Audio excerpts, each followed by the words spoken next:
Yo! Video games. And once again, this episode is produced by Miles Uncharted, so thank you, Miles, for providing us with the anime here.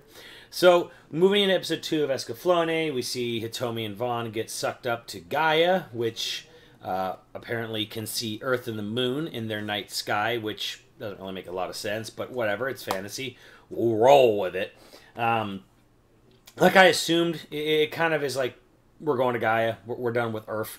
No more Earth now. I appreciate the fact there was a small scene where Hitomi's friend and high school crush go to tell her mom what happened, and though it's kind of ridiculous because her mom is like, oh, I'm glad her mom believes us, because like, okay, so you tell me a portal to another world opened, and a big dragon came out, and this soldier guy came in, and he saved us all, and then him and Hitomi got zapped into the sky, and her mom buys it.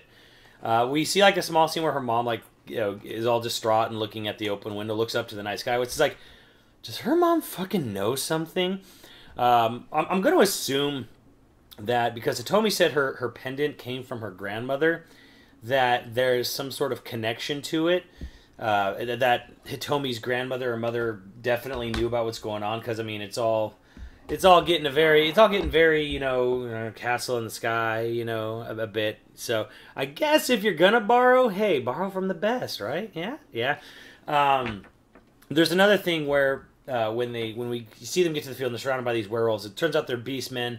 Vaughn knows them; they're actually friendly. And as they're kind of riding on this cart through this canyon, the beastman tells of a legend of a time when his people used to freely travel between Earth and Gaia. And then Hitomi even has like this weird little like shulk vision of like big robots attacking ancient samurai Japan. Actually, come to think of it, I think that was a premonition for later in the episode. So yeah, but I think they're definitely setting up something that like Hitomi's family knew about something, because the fact that her mother buys such a fucking crazy thing, and then her grandmother gave her the pendant, I'm like, something's coming up here. But anyways, like the first half of this episode, I see what they're doing. I see what's going on with this anime. It's actually not bad writing. It's actually pretty clever. Maybe not clever, but it's well done in that the first half of every episode is slower and build up, and then the second half is like where all the action is. And I guess it's smart because, you know, sometimes in anime you get the sort of accusation that they build up their fight for like 5 episodes, or they only fight for like 10 minutes. Like the budget's so crap that they can't animate anything until like the very last scene. And this is not like that. It's just it's done more, I think, on purpose here, not because they had no money. But so we see Hitomi and Vaughn, they get taken by the Beastmen to this town or village city, I guess, really more like it's like this weird like fusion of samurai Japanese style village with some medieval Western settings. So it's kind of like this. It's a fusion burger, if you will, of modern day restaurants in LA. But it looks basically like, imagine if Helm's Deep was like a city, like just totally backed up against this mountain. And they go there, and we basically find out that because Vaughn slayed the dragon, he's actually a prince. Because I guess killing the monster hunter thing was sort of a rite of passage, because he takes back the heart as proof. And that's all cool. We meet like a series of brigadier general samurai, and they all look really cool. The only one who really gets any sort of like character is Balgus, and he's like this just giant hulking scarred man, and he's really cool. And the first half of the episode, I appreciated the fact that it was actually kind of quiet, that it was a lot of just like sort of Hitomi just kind of taking in where she is and what's going to happen. We were introduced to the cat girl. I don't know what her name was, like Merith or Meryl or something. I'm sure they'll say it a million times later. Again, she skirts that line of tropey, cutesy cat girl. Like they try to make her more feral, like more like she's actually a cat. Like she runs on all fours sometimes. She looks furry. I don't know if it is fur or if it's just it's just like, you know, her skin has stripes. I don't know. Interesting fact about tigers, though, is that if you were to shave a tiger, he would still have his stripes underneath his fur. So that would not be entirely inaccurate to say if, say, a cat person existed and they had stripes and the stripes were on their skin as well as their fur. So not out of the realm of scientific possibility there. But anyways, for a moment she steals Hitomi's pendant. Hitomi chases her, and then we see this scene where she sees Balgus training Vaughn in sword fighting. Balgus makes a promise to her, like, "Whoa, don't worry, after the ceremony of coronation of young Prince Vaughn, we'll get you back home to Earth." And I'm like, how the fuck are you going to do that? Well, we're never going to find out, because as they're doing the coronation ceremony for Vaughn, like, a group of cloaked robots attack him. Before I get into that, during the first half, you see a lot of cool tech, and it's not explained, but I like it. Like, you just see machinery, how it operates. The Beastmen have these weird, like, spinning torches. I don't know what. They're not really torches. It just looks like they have, like, something that, like, spins really fast and makes noise as they walk around and carry it. Maybe it's, like, a noise thing to ward off people. We see the sort of, like, medieval robots. They're not future techy. They're kind of, they're not steampunk either. They're basically an odd mix of analog and just sort of medieval settings.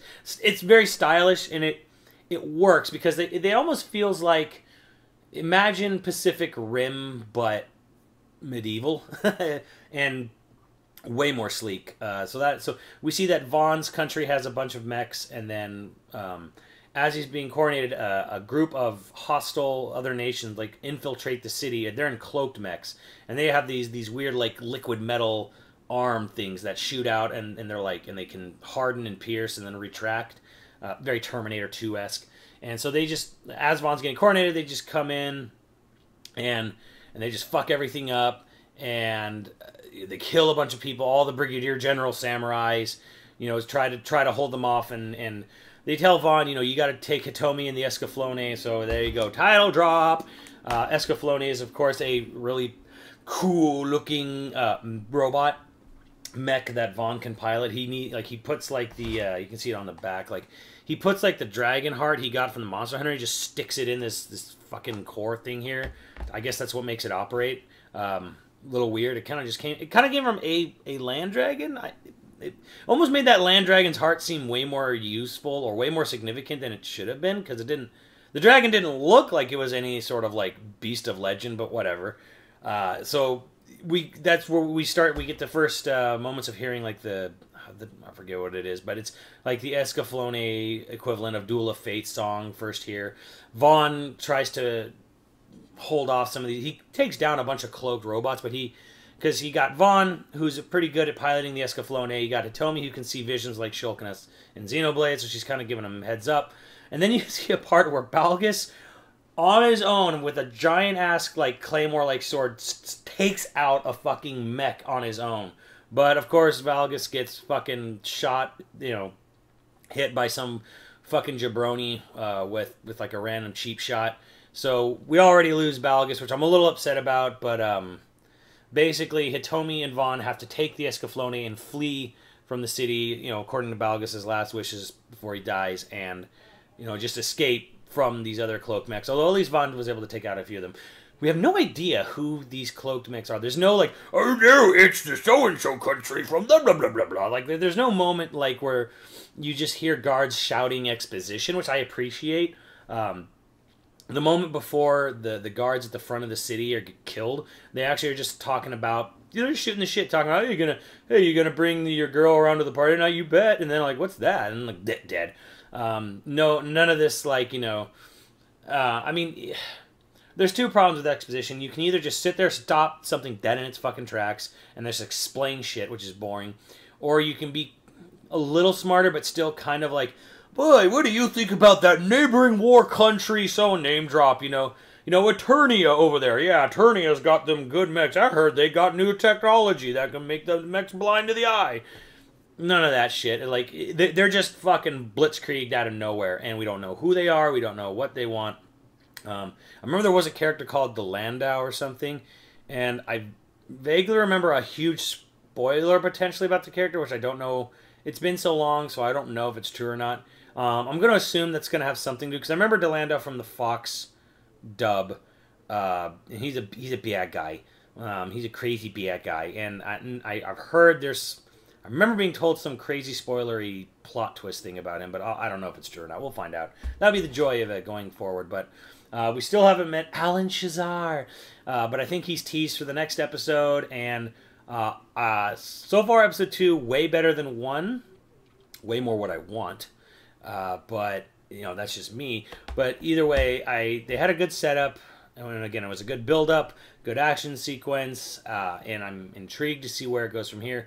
Because poor Hitomi, she ain't going home anytime soon. So once again, thanks to Miles Uncharted for producing this anime and this series for us. And I'll see you on the next episode. Later, dudes.